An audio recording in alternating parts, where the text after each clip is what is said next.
एक बार गौतम बुद्ध अपने ध्यान में बैठे थे। तभी वहाँ पर एक आदमी आया।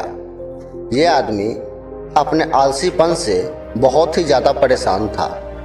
आलसी आदमी गौतम बुद्ध से कहता है कि महात्मा जी, मेरी मदद कीजिए, मैं अपने आलस्य से बहुत ही ज़्यादा परेशान हूँ। आप ही कोई उपाय बताइए जिससे मैं आलसीपन से छुटकारा पा सकूँ।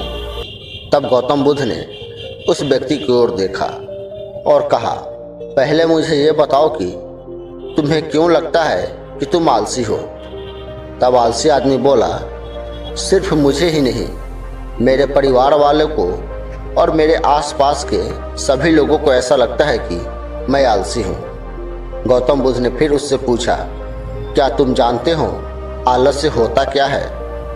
तब उस आदमी ने बोला, नहीं, मैं नहीं जानता, किंतु मैं इतना ज़रूर जानता हूँ कि आलस्य बहुत बुरी चीज़ है। इसकी वजह से मेरे जीवन में बहुत ही बड़ा नुकसान हुआ है।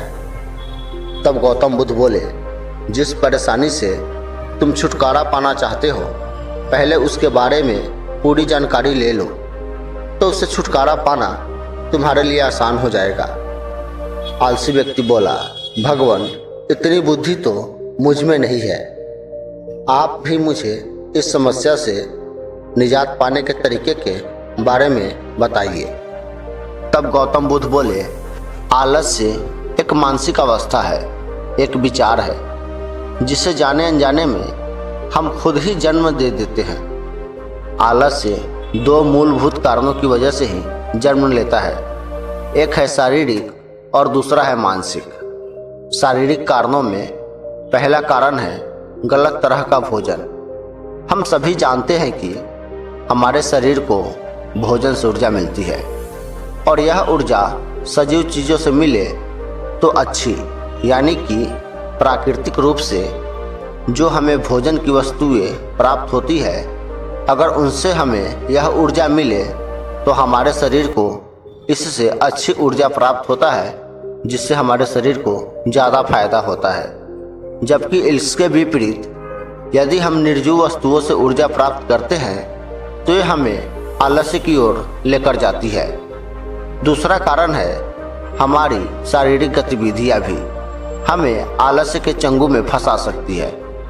गौतम बुद्ध ने आलसी व्यक्ति को अपने शिष्यों की तरफ इशारा करते हुए कहा कि देखो, इनके चलने फिरने बैठने के तरीके में तुम्हें कुछ अलग नजर आ रहा है।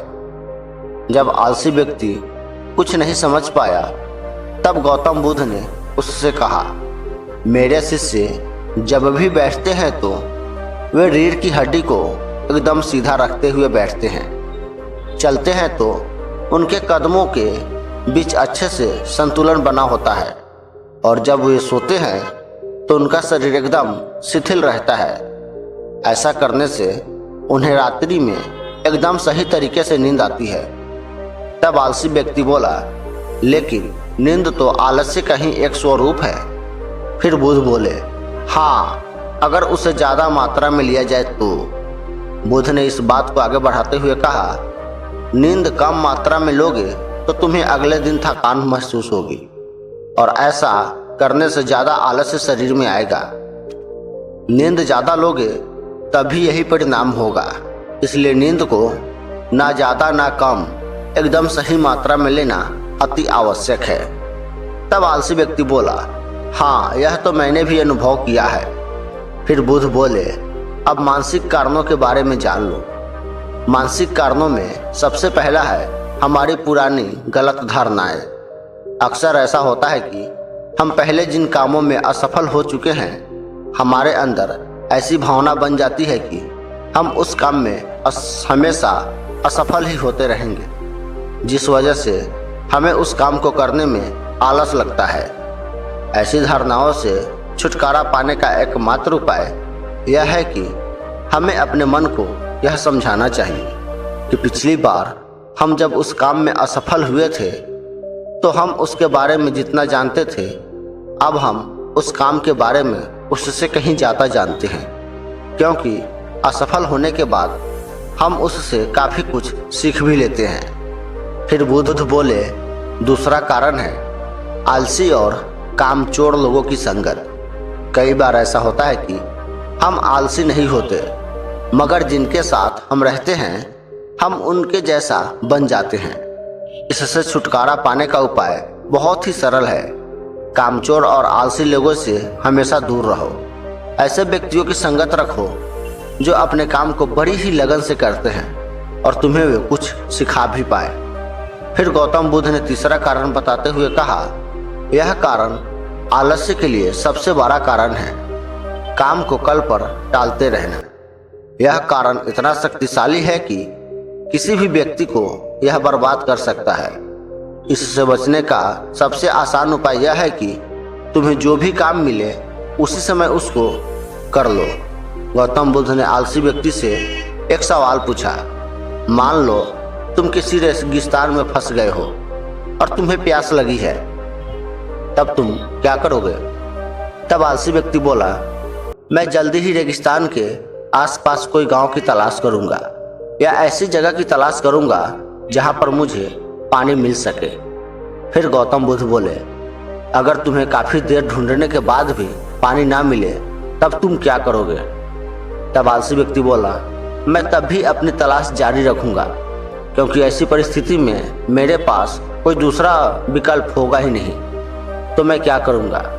फिर गौतम बुद्ध बोले, बिल्कुल सही, और यही है मानसिक स्तर पर आलस्य का चौथा कारण, किसी निश्चित लक्ष्य का न होना। यह भी आलस की ओर लेकर जाता है। अब सुनो पांचवें कारण के बारे में। गौतम बुद्ध बोले, सोचो कि तुम्हारे पास काफी सारे सोने के मुहरे हैं जो तुम्हें एक जगह से दूसरे जगह लेकर जाना है। तुम चलते चलते थक जाते हो और किसी पेड़ के नीचे विश्राम करने लगते हो। तभी तुम्हें दूर से तुम्हारी तरफ दौड़ कर आ रहे डाकू दिखाई देते हैं। तो क्या तब भी तुम आलस करके वहीं बैठे रहोगे या ऐसी परिस्थिति में तुम वहां से उठकर दौड़ने लगोगे? तब आलसी व्यक्ति बोला, जी हाँ, मुझे वहां से दौड़ना ही पड़ेगा, नहीं तो मेरी जान और मेरे सोने के मुहरे दोनों खतरे में पड़ जाएंगे। तब बुद्ध बोले, यानी कि तुम्हारे पास एक ठोस वजह होगी दौड़ने के लिए। यही है आलस्य का पांचवा कारण, किसी भी काम के लिए ठोस वजह का न होना।